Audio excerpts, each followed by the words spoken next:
What's up, guys? Today I'm going to be looking at why the washer fluid doesn't work on a car, why the washer sprayer doesn't work on a car. This is a pretty common issue, especially if you work at like a inspection repair facility or something like that. I've seen this many times. I already know what the issue is with this specific car, but I'll go through all the diagnostic steps just because your issue is probably a little bit different than this one. I apologize for not uploading yesterday. I'm a little under the weather. My voice is hurting. I've just been really sleepy and just kind of glued to my bed for the past couple days. But I'm going to go ahead and pull the car in now and we'll take a look. Obviously, the first step in diagnosing anything is going to be figuring out the actual problem for yourself. In my case, I do already know what the issue is, and the washer does spray, but it doesn't spray the way I want it to. But just press that, whatever does it, and listen to see if you hear that motor sound. If you don't hear that motor sound, then you have a different issue than I do. I'll set the camera in the engine bay and press the button again so you can hear the motor. If you're not hearing that noise, then you have to start on electrical diagnosis. First, of course, you start with the fuse. It'll probably be a 15 or 20 volt, 20 amp, a 15 or 20 amp fuse. Those will probably be located within the car somewhere. I believe in this one it's going to be on the other side of the center console.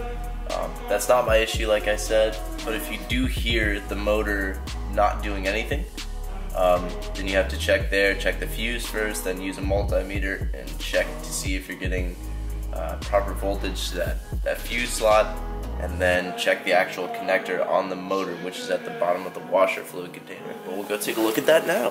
So if you've went through and checked your fuse and you've checked to make sure there's power to that fuse and everything, there should only be one side getting 12 volts, by the way, to that fuse, 12 to 14 volts.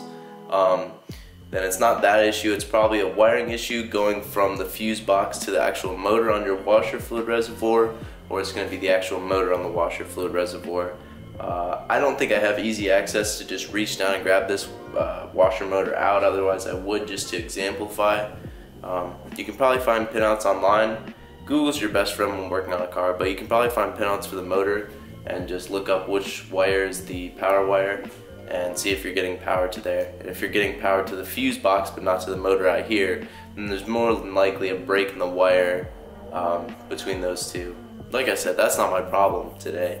So if your problem is you're hearing the sound of the motor but not having anything spray onto the windshield or back windshield, then you might either be out of fluid. I've seen that happen a lot of times, that people just forget to put in fluid and they're out of fluid.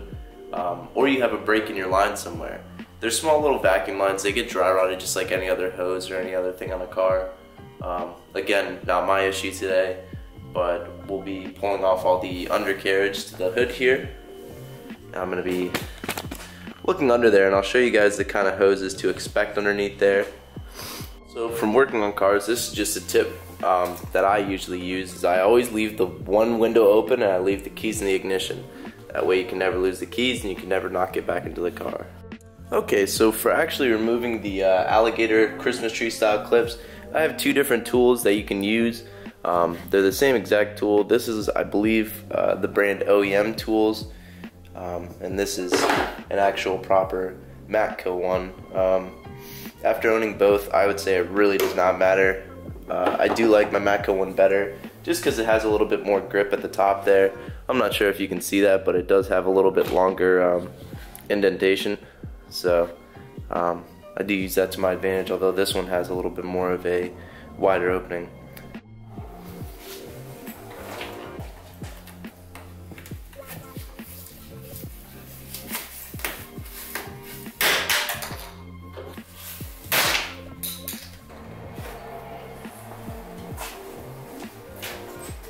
Really irritating, actually. I just broke two of those clips.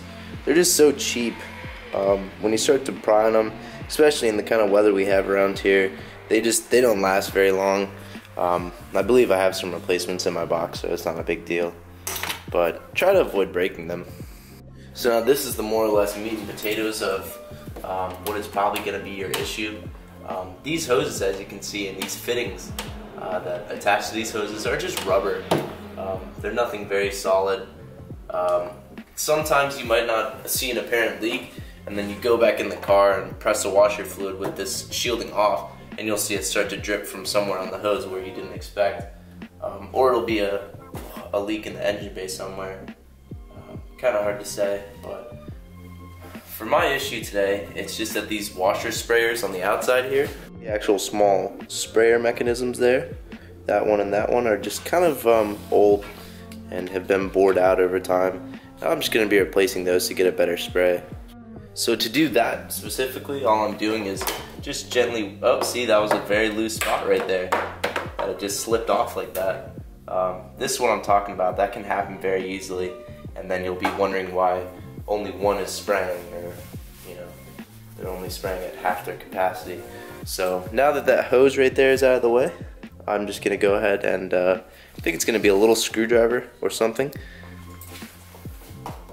Before I go ahead and remove those, actually, I'm gonna take a look at the new ones, as I would rather find out now that I got the wrong parts rather than when I break the existing ones that are somewhat working. Yeah, and see, these do look a little bit different. They attach really interesting, actually. That's kind of cool. They have like a little nut that's gonna thread them in there like that. I'd say these ought to work, so I'm gonna go ahead and get that little piece out now. So from what I can tell in this OEM style, it just seems to need to be pushed in like this and just wiggled out, just like that. Okay, so here is the old one, which is a dual spray, whereas this one is a single one. This has a 90-degree angle, whereas this one is just straight up and down. I don't think that'll cause an issue for me at all. But I guess we'll see when I install it. So I'm gonna go ahead and try to install one of these and figure out how it gets assembled. Okay, kind of hard to tell, but it's that little piece right there. And I'm just gonna tighten it in for the time being. Before I actually go ahead and actually fully tighten that, I'm going to, I guess, try to aim them a little bit and make sure that it's pointing at the right thing. Okay, for getting those to line back up, it's pretty simple. They're in the OEM spot still, so that hose fits on. Awesome. Move that board so the hood's gonna start to fall. Alright, cool. So now that those are in, I'm gonna go ahead and close the hood in just a second here when I get all my tools out, and then spray the washer a little bit. So now I'm gonna spray them and watch where they spray, and I can adjust them how I want.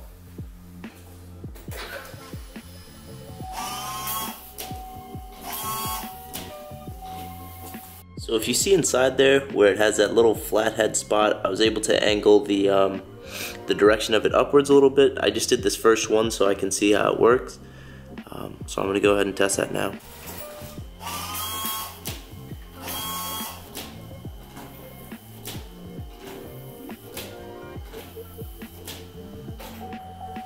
Alright, well that's more what I'm looking for. Okay, well, I got them all aimed out basically the way I want. So now I'm just going to use that board to keep the hood open again. Put it there. Okay, luckily I had some of those alligator clips sitting in my toolbox already. If not, I know you can buy them at AutoZone. They're not like a hard to find item or anything.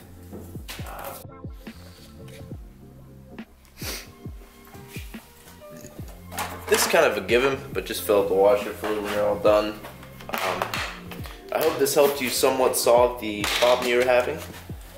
If you had the same issue as me, then fantastic. I hoped I walked you through it correctly.